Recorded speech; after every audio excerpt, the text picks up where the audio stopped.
Assalamualaikum warahmatullahi wabarakatuh, and a pleasant afternoon to all of you. After watching a lot of museums and YouTube, both national and international, I choose these three famous museums, which is National Museum of Fine Arts, State Hermitage Museum, and the Louvre Museum. National Museum of Fine Arts, formerly known as the National Art Gallery, is an art museum in Manila, Philippines, located in Padre Burgos Avenue. The museum, owned and operated by the National Museum of the Philippines, was founded in 1998 and houses a collection of paintings and sculpture by classical Filipino artists such as Juan Luna, Felix Resortion Hidalgo, and Guillermo Tolentino. The second largest art museum in the world, the State Hermitage Museum, also boasts the world's largest collection of paintings.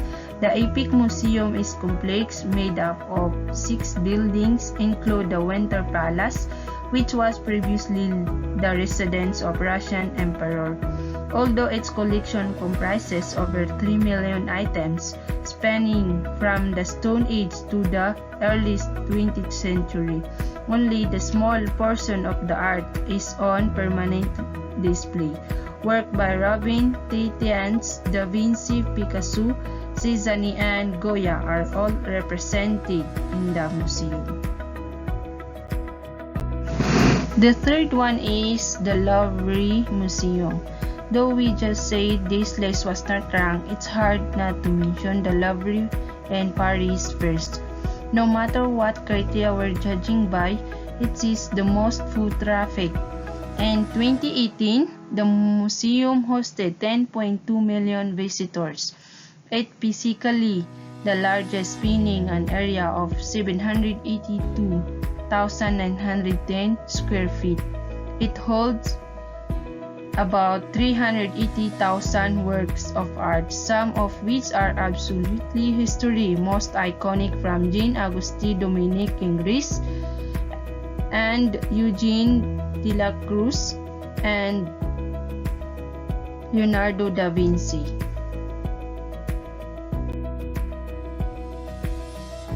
It is one of the famous artworks in National Museum of Fine Arts, Spoliarium. It is a painting by Filipino painter Juan Luna.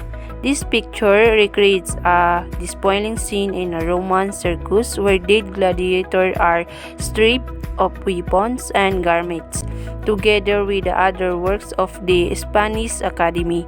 The Spoliarium was on exhibit in Rome in April 1884. One is Portrait of a Lady. Unlike Juan Luna's Spoliarium, Portrait of a Lady is not 4 meters tall and 7 meters wide, but this piece has its own story to tell. It features a beautiful, pious woman in bead that certainly drew your eyes, while the history surrounding the subject is just noteworthy. Past owners of the painting were rumored to have met misfortune shortly after purchasing this specific painting, including Imelda Marcos, its last unknown owner. Third one is the Las Virginis Cristianas Expuestas al Populacho, or the Christian Virgin exposed to the populace, is a famous 1884 history painting by Filipino painter, reformist, and propagandist Felix Resortion Hidalgo. The painting is alternately known as the Christian Virgin exposed to the rabble, Juvenis Christianas Expuestas al Populacho, Christian maiden exposed to the populace, Christian virgins presented to the populace and exposed to the populace and to the mob. The famous artworks in State Hermitage Museum is The Return of the Portugal Sun. It was painted by Rembrandt from 1666 till 1669. This painting can be named as the biggest one among Rembrandt's religious paintings. In the picture, you can see of a popular parable about the prodigal son in the foreground. There are two people, the father and the son, who has just returned to his father's house. The father is glad to see his son.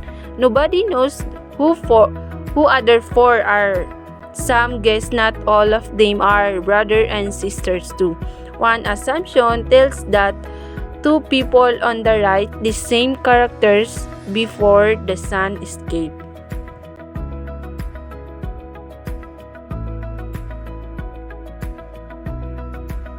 Famous artwork in State Hermitage Museum is the Madonna Letta. The other popular painting at the Hermitage is Madonna Letta, which was made in the 15th century. Traditionally, it is supposed that it was the painting of Leonardo da Vinci, but there is also guess that the picture was made by his pencil. This picture, there are two figures, the woman with suckling baby. Before this moment, she decided to finish breastfeeding, but because of the child wish, she held over it.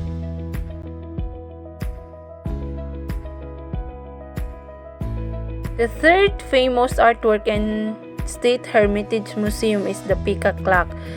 The Majesty life-size peacock clock was constructed in Great Britain by the goldsmith and entrepreneur James Cox. The clock is an intricate piece of engineering. When wound up, the peacock left its feather. The owl opened its eyes, and then the rooster calls. When the clock was first purchased by Catherine the Great, the mechanism suffered during transportation and had to be restored by Russian mechanics. It remains fully operational till today, but due to the fragility of the mechanism, it only wound up once a week on Wednesday.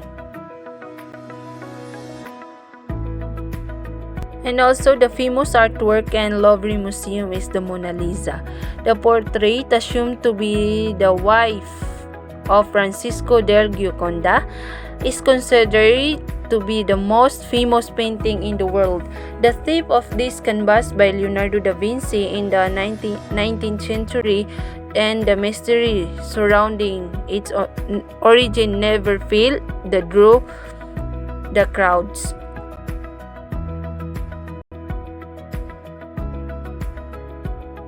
And the second famous artwork in Louvre Museum is the Venus de Milo. The Venus de Milo has no arms, but this does not detract on any ways from its beauty. Discovered in 1820, it was offered to King Louis, who granted it to the Louvre Museum. It is one of the most famous representation of the goddess Venus, Aphrodite to the Greek.